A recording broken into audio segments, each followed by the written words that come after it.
If you're thinking about investing for your kids' future, I've got good news and bad news. The good news is this really is a tremendous opportunity for you, your kids, and your family. I've been a professional investor for 18 years, but I only started investing my own money seriously 9 years ago, and that's when my son was born. That was the happiest day of my life. But it was also the scariest because I had no savings. I wasn't ready at all to take care of my family. The problem was I always found it difficult to put aside money for my own future.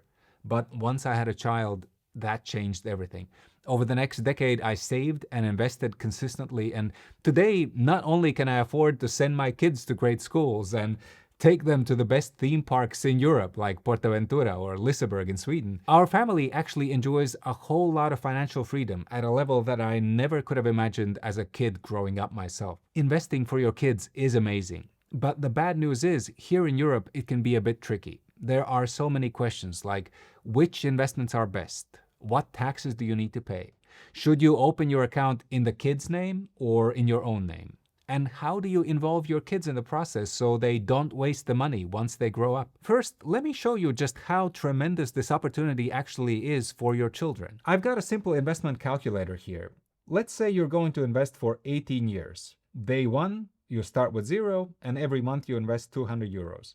And let's say your investment profit will be the average for the global stock market over the past 50 years, which is 9% per year. Well, then in 18 years, you would have 104,000 euros. So that's a wonderful start to any young person's life. That's enough for a college fund or for the down payment on a really nice apartment. But here's where it gets really crazy. What if instead of just investing for your kids, you also taught your kids how to invest? And they decided to take this money and leave it in the market for the next 12 years until they're 30. Well, even if they didn't add a single cent of their own, at the age of 30, they would have 291,000 euros. I mean, that's enough to start a really serious business. It's life-changing money. If they kept invested until the age of 40, they would end up with 690,000. That's already enough for very significant passive income. And if they stayed invested until retirement, so that's 47 years in the future, they would have almost 6 million euros. So basically, this head start that you gave them by saving and investing would allow them to build real generational wealth for the whole family. Investing for your kids really is amazing, and it's great that you're starting to do this. Now, your first question might be, how much should I invest every month? Well, the easiest way to figure that out is by playing with a calculator like this one. So with this calculator, you want to play with different scenarios. Like what if you save 50 euros a month, 100 euros a month, 200 euros a month? What if you make, instead of 9%, maybe 7% per year or 8% per year? I actually send it as a welcome gift to all new subscribers for my free newsletter for European investors. You can find it in the description. As you do all this, make sure that you're being realistic. Because yes, it's tremendous to save for your kids, but you also need to save for your own retirement so that you don't become a burden to your kids as you get older. Then the next question people usually have is, where do you invest? What are the best investments for your kids' future? Here, I often see one of two problems. The first problem is that some parents are too conservative. They want the best for their kids. They want to protect the savings that they're building, so they just leave them in a bank. At best, they stick them in a high-yield savings account that pays 2% per year. The problem with this approach is that 2% per year is not even going to cover inflation. So basically, the value of your savings is going to go down and down and down every year instead of multiplying over time. It's a huge missed opportunity. When you're saving for your kids, this is a long-term investment. That means you can afford to invest in somewhat higher risk investments because you can afford to wait for the market to recover even if there's some kind of crash or problem. You're in a great position to take advantage of good long-term investments. Now, the other problem that I see is that some parents take too much risk with their kids' future. For example, they might put all their savings in a few crypto coins. Now, if you want to play with crypto, do it, but gambling all your kids' savings on crypto doesn't seem very responsible to me. There's a big risk you can simply go to zero. But what surprises many people is that there's another classic, respectable investment, which is actually a lot more risky than most people realize. And this is picking individual stocks. You've probably heard stories about parents who invested in Amazon or Meta or Google X years ago, and they built up a very nice fund for their kids. And that sounds wonderful. It sounds tempting. But you might not realize that as many as 11% of all stocks historically have gone to zero. And as many as 40% of all stocks have catastrophic losses. That means they lose 70% of their value and never recover. If you just pick a few different stocks to invest in for your kids, you are also exposing your kids' future to a very high risk. The smartest way to have these long-term investments is by investing in hundreds of different stocks, different countries, different industries, different companies.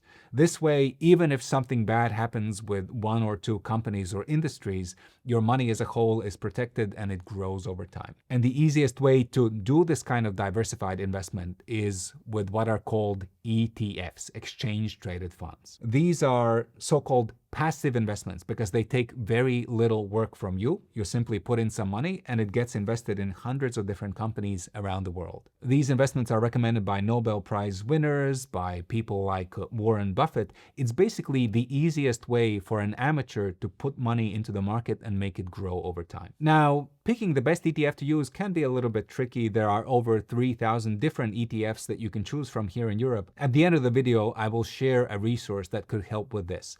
But for now, let's move on to the next question. Okay, so you've decided to invest in long-term stock ETFs. Where do you put these investments? Do you open an account in your kid's name or do you have an account in your own name? This is actually a really important question.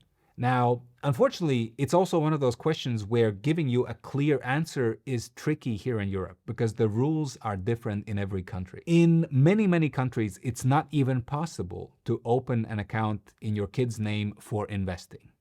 Now, other countries do have such accounts, such as the Junior ISA in the UK. But even if such accounts are available, in many cases, they are not the best idea. Because once you start putting money into your kid's account, it's no longer your money, it's your kid's. And depending on the rules in your country, you might be very restricted in what you can do with that money. If you suddenly need it for some family emergency, it might be impossible to take it out. If you want to make decisions about investments, you might discover that there is a court or government agency which protects your child's interests and tells you that this or that is not acceptable. And then after your kid reaches the age of 18, they automatically get this money. And even if they're not very mature, even if all they want is to buy a BMW, there's nothing you can do about it. Now, there are some cases when it is a good idea to keep assets in your child's name. Most importantly, if you are potentially going to be in debt or in tax trouble, if your own assets will be under risk, then you can shield them by having them in the child's name. There can also be situations where if you die, the money would not directly go to your children. Because of inheritance rules, it might go to some ex-partner or other relatives that maybe you don't want to get the money. In that case also, it can be better to put the money in the child's name ahead of time. And of course, if your country has high gift taxes above a certain amount, where it's not a good idea to save up a large amount and then gift it to your kid, then it can be better to gift a little bit every month by putting it into their account instead of leaving the whole sum for later. So there are some nuanced cases where putting money into your kid's name immediately can be a good idea, but in most cases, I would keep the money in your own account. That's also what we do in our family. The next question is, what brokerage or investment app should you use for these investments? If you're opening the account in your child's name, you will probably need a local bank or brokerage. The challenge is that most local banks or brokerages here in Europe are quite expensive, so look at the fee list very carefully. If you're opening the account for yourself, you can also use global low-cost brokerages. Your main priority should be to pick a brokerage that is licensed, that is reputable, and that has low costs. Some popular brokerages for beginning investors would be DeGiro or Trading 212 or Trade Republic. If you are more advanced or if you have larger sums, I would look at Interactive Brokers or Saxo, but these two are a bit more difficult to use.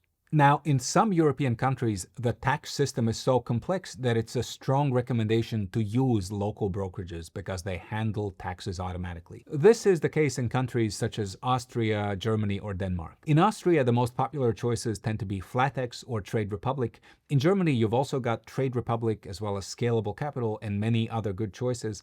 And Denmark is actually home to Saxo, so that can be a pretty attractive choice. Now we come to a really important point if you want to make sure that you keep up the discipline to save and invest for your kids' future for the next 18 years. This will not happen if you leave it to chance.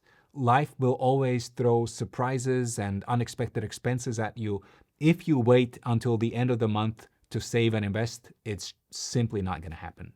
So instead of that, what you want to do is pay your kid first. So before you do anything else with your monthly salary, make sure to save and invest. And the best way to do that is with automatic payments.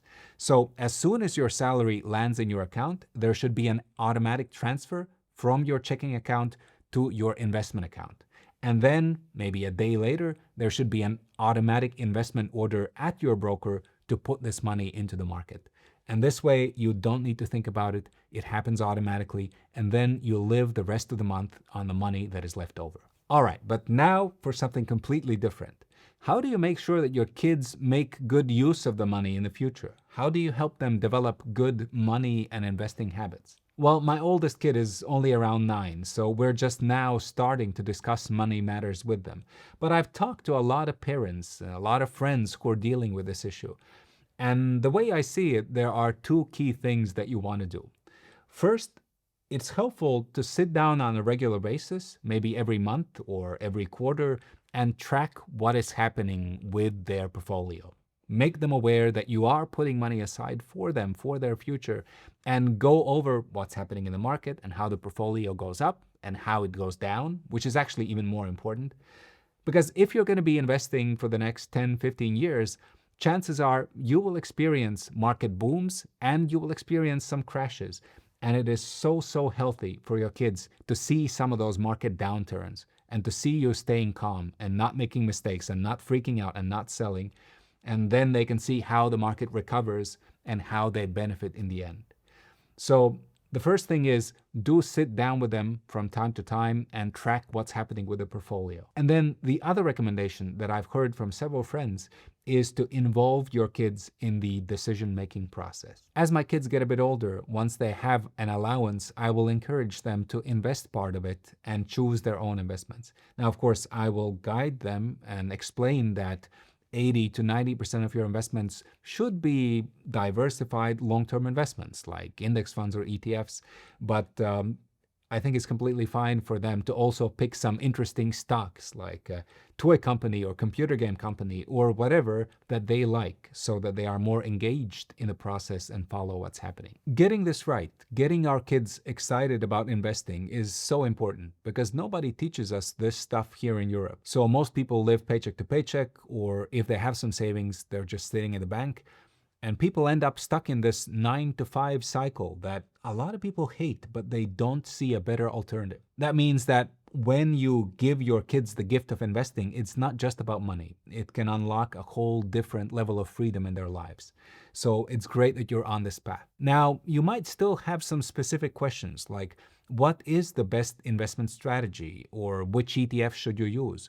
Or how do you avoid risks like the market falling just when your kids need the money? Or how do you handle taxes for your investments? If that's so, you might enjoy my step-by-step training for new investors here in Europe. You can find it by following the first link in the description.